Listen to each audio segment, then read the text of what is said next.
Last time we talked about exactly how we carve one of these signet rings from wax. And this time we're going to be going over the details on how to turn it into 14 karat white gold. And the first step is taking some sprue wax, twisting them together, and then welding them together with a wax pen.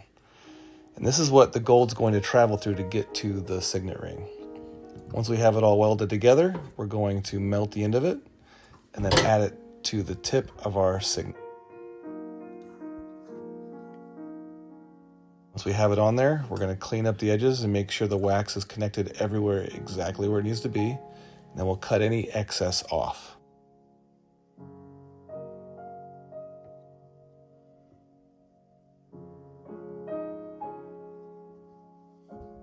Now we'll shorten it.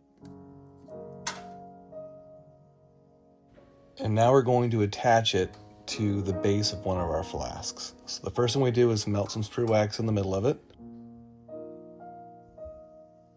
And then push it down into the melted wax.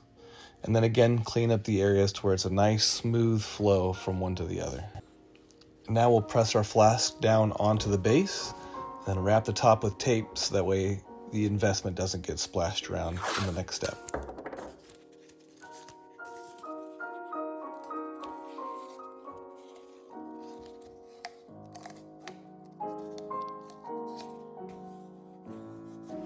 And now it's time to mix up our investment. And I'm using 5.3 fluid ounces of distilled water. And this is a time thing, so we need 3 minutes of mixing time. And this is our investment.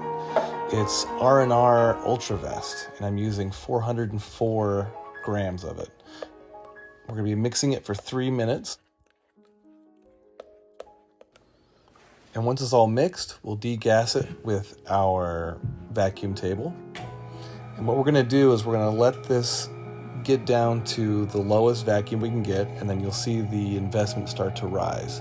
As soon as it starts to bubble and then break down, hit it for about 10 seconds, and then it's all degassed.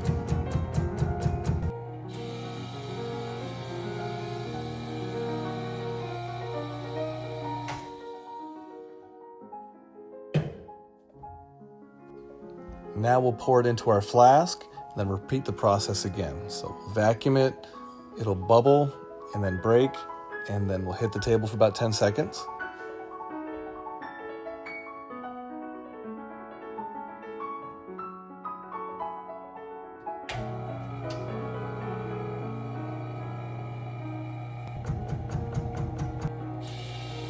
Once that's done, we will leave it set undisturbed for 2 hours.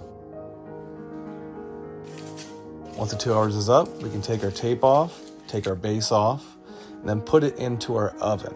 And we're gonna be putting it into our oven with the sprue facing downward so the wax can melt out of there and then burn off.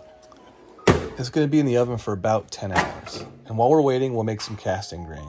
And we're gonna need 58.5% fine gold. The rest of that's gonna be this white gold alloy here. And we're gonna also add some 14 karat white gold that I used last time, which is the sprue on the button off another casting. We need to make sure this metal's there so that way we can fill up that sprue and that button and have a little extra. We always start by melting the highest melting temperature metal first, which is fine gold. Once that's melted, then we'll add our alloy. And once our alloy is melted with the whole thing, we'll add our sprue and our button. And the reason we do this is that way we know that there's nothing hiding in there that's unmelted, because that can cause problems when you go to cast. It'll also make your purity not exactly 14 karat, which is what we're always shooting for.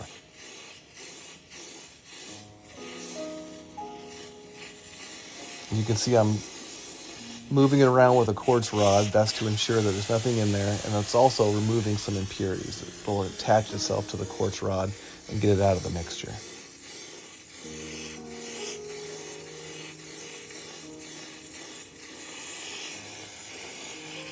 Once we have that, we pour it from a distance into a full bucket of water, and this is going to create the casting grains.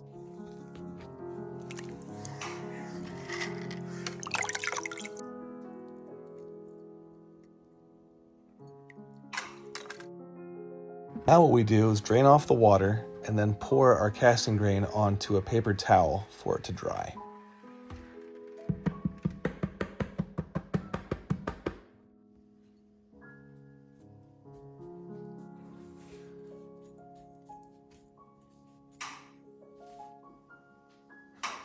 This is dry and the flask is ready to come out of the oven. We'll grab our white gold crucible, put it into our spin caster, and then wind it up.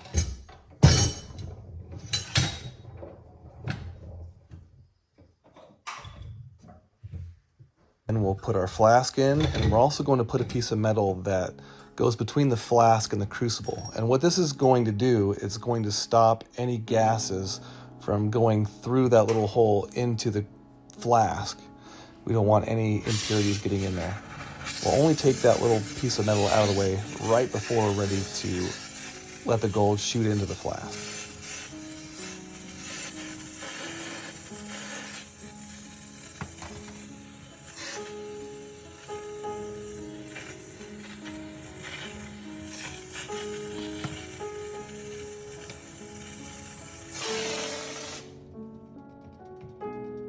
At this point, the metal now has been forced into the flask by centrifugal motion, and we're going to check to see it filled right. Then with white gold, we let it sit for about 5 to 10 minutes for it to cool down before we quench it. White gold is a little more temperamental and can get brittle and crack if you quench it too early.